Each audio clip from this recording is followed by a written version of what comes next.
All right, welcome. It's another episode of Becoming a Scrum Master. I'm your host, Ryan Ripley. This week we are talking to Matt Dominici. Matt is a fellow PST. Did we do our TTT together? We did. We Yeah, did. way back in 2017, maybe Yeah, 2016, something like that. quite a while ago. Matt and I went through the process of becoming a PST together. But before that, we were both Scrum Masters, and that's what we're chatting about today. So, Matt, let's get right into it. Can you share the story of how you first encountered Scrum and what motivated you to become a Scrum Master? Was there a particular moment or experience that sparked your interest? Hmm. The last one is interesting. I think it was like a series of sparks over time that kind of led me to where I am now. I think I started as like the world's worst Scrum Master, basically. I'll throw out a Dave Grohl quote because he's my musical hero. He said something like, "If you want to be good at something, you need to be okay with being horrible at it for a little while." Yep. Like it's okay to be in a crappy garage band and play things out of tune and off time because that's how you learn. That's how you get good. And it's also how you learn whether or not you actually have a passion for this stuff. So that's the gist of it. So the first kind of stab at this, I was a QA director at the time, head of a QA team, getting squished and dumped on all the time. It felt our job was to like throw the brakes on every single project that came our way so we could have some semblance of hope of putting something of quality out. And it wasn't really working that well. I'd heard of Scrum from like a colleague at a different company. I'd never really tried it. So I went out and I took a class similar to PSM. Maybe one of the letters was a little different. And so I took the class. I read Scrum and XP from the Trenches by Henrik Nyberg, which really helped solidify my understanding, but also my appreciation for what this whole Agile and Scrum stuff was. So at this point, head of QA, I took it upon myself to make the company go Agile. And the problem is I took a very like academic approach. So I put together some slides. I wrote a bunch of papers explaining how awesome this newfangled thing was. And I was at the point where I was about to get all of the engineering managers into a room and walk them through what I thought was going to be my beautiful presentation. And the CEO caught wind of it and just shut it right down. Hmm. It was just like, you're not doing this.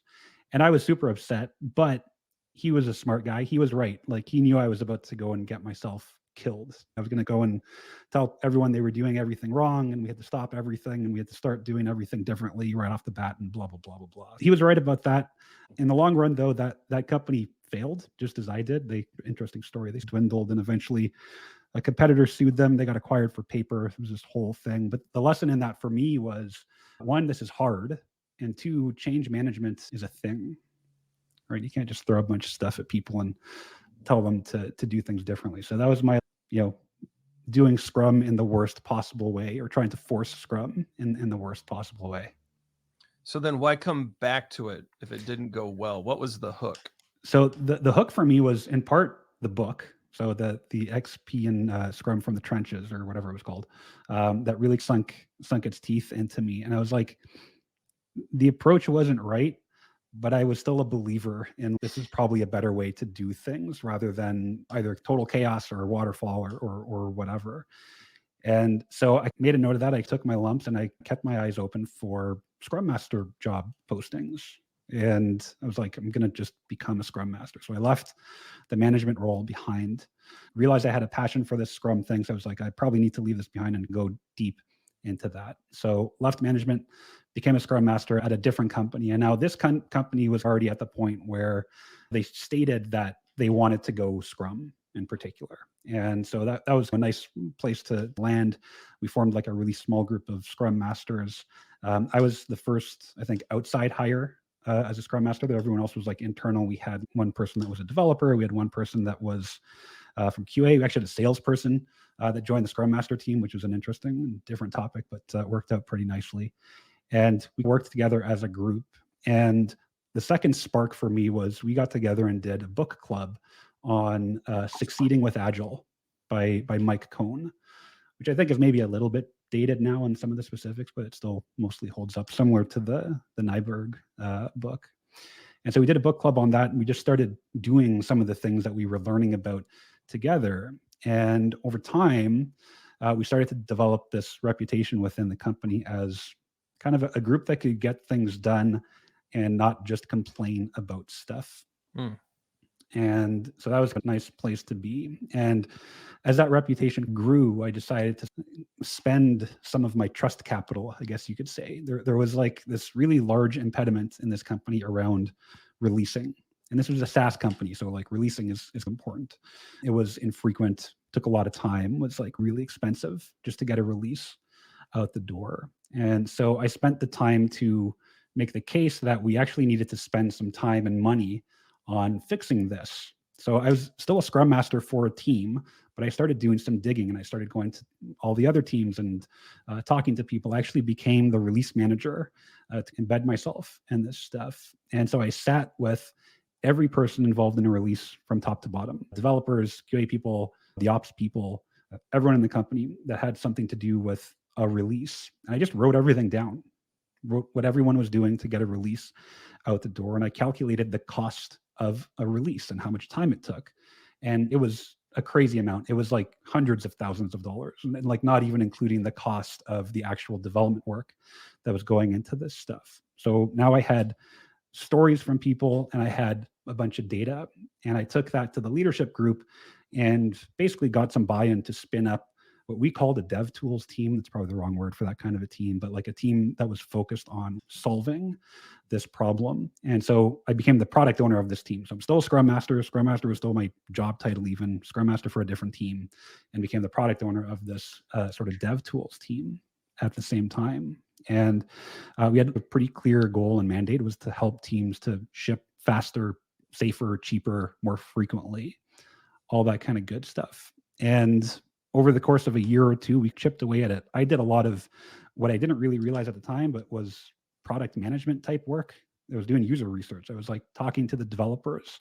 I was talking to the ops people. I was discovering the actual pain points that existed for all the people that were involved in this. And based on that, and working with the team, devised the strategy. We came up with a roadmap with input from the team and others, and drove it that way. We like did a lot of cool stuff. We sent people from our team out on what we would call a safari. We would go send someone from our little dev tools team to go sit with the Scrum team for a month and actually work with them and live in their world and feel their pain and all that kind of stuff, and then come back to our team with some new ideas.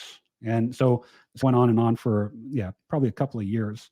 But by the end of it, like we had reduced the time and the cost to do a release by a factor of 12 or some ridiculous amount. We got to the point where, okay, let's release every month. Let's release every week, 2 times a week, every day, multiple times a day, by chipping away at some of that. And I'm hand waving over like a lot of the technical stuff that had to be done to enable that. But that whole experience was that kind of big spark that helped me realize how important the Scrum Master accountability really is. Like without it, before that Scrum Master group got there, nobody was really taking ownership of the problems. Nobody was spending the time to do the research to make the case to actually make something happen. There was a lot of complaining going on. We knew there were lots of problems, a lot of venting sessions and that sort of thing, but no action. And so that kind of sparked me to where I am now, right? Just helping people understand that the Scrum Master role it's a critical leadership role. It requires action. It's not just updating and calendaring and all that stuff. It's actually quite a lot more than that. Yeah, I like how you transitioned right into the next question. So it looks like we were going to ask about a project or situation where you had a eureka moment. And it sounds like this tools group was that eureka moment for you as a Scrum Master, and it showed you that value. And so now I'm curious, how has your perception and execution of the Scrum Master role evolved? And are there aspects of the role or accountabilities that you view differently now compared to when you first started? Yeah, for sure. There's been like a big topic as of late too. Can managers be a Scrum Master and all that kind of stuff? And my view on all that has changed quite a bit. This may not be quite the question you're asking, but I feel like if I could go back in time and go back to being that QA director that I was, however many years ago that was, with the experience that I've had being a Scrum Master, I think I'd be a lot more effective as a manager with all of those tools. Sure. So I don't know if that's like necessarily a change of perception on the Scrum Master role or accountability itself, but more of a like the impact of it is more far reaching, I think, than I initially thought. Oh, it's great. So, what advice would you give to someone who's aspiring to be a Scrum Master? Is there a particular mindset, skill, or habit that you believe is crucial for success in this role? Yeah, the first one is what I said at the top. You got to be okay with failure. You're going to take your lumps. And if that really scares you and you're not okay with that, it might not be the role for you, might not be the accountability for you, because it happens a lot in the beginning, but it also happens throughout your journey, right? You don't have all the answers. So being okay with that is really important. I think kind of broadening your view beyond just Scrum and Agile, I think is really important too, and getting into just straight up leadership and management type things, right? Throw a couple of other books at you. First, Break All the Rules. If you've read that one. Oh, there you go. It's not the one book that everyone should read, but it's I think one that Scrum Masters should read. It's nothing about Scrum. It's nothing about Agile. It's about management and employee engagement and all that sort of thing. But that's a tool that I've relied on a lot as a Scrum Master. I think another one would be probably the responsibility process. I think that's actually true for everybody. It doesn't matter if you're a Scrum Master or Agile coach. If you're just like a person in the world trying to get things done, responsibility process is like a really core thing. It's a simple concept, but there's a lot to it. So it's probably worth reading the book and being able to lean on that. Yeah, Christopher Avery's great. His work is, I've been through a lot of it and definitely beneficial, especially when you decide to apply it. So it works really well. Yeah, that's the thing. It's like deciding to apply it, but also catching when you should apply it. I've had so many moments where it's like something happened 3 weeks ago or a month ago, and I'm like, I didn't do the thing. I just stayed in the bottom of I stayed in denial. Didn't really get to action. Matt, I appreciate you doing this and for being here and for talking through all of this. Is there anything that you would like to promote or put in front of the audience before we wrap this up? Yeah, I think for now, just look me up on LinkedIn. I don't think there are any Matt Dominicis besides me on LinkedIn. So just find me there. We've got some new things cooking, so we'll have some new websites and that sort of thing up. If you go to YouTube, you can look up Impact Agility. That's going to be the name of the new sort of venture here. A bunch of content coming out there over the next little bit. Cool. All right, Matt, thanks for doing this. Great talking to you, and I hope we can do it again soon. Awesome. Thanks, man. All right, everybody, be sure to like and subscribe. Hit that bell so you don't miss future episodes that we put up here on the Agile for Humans Network. A couple of videos are going to pop up. Those are our free Scrum 101 and EBM 101 courses. Check those out. Take a look, improve, apply them. We think they can help along the way. Be sure to leave us questions and comments, drive the channel. And so be sure to let us know what worked, what didn't, and how we can help you in the future. For Matt, I'm Ryan. Go forward, try some new things, keep learning, keep changing, and scrum on.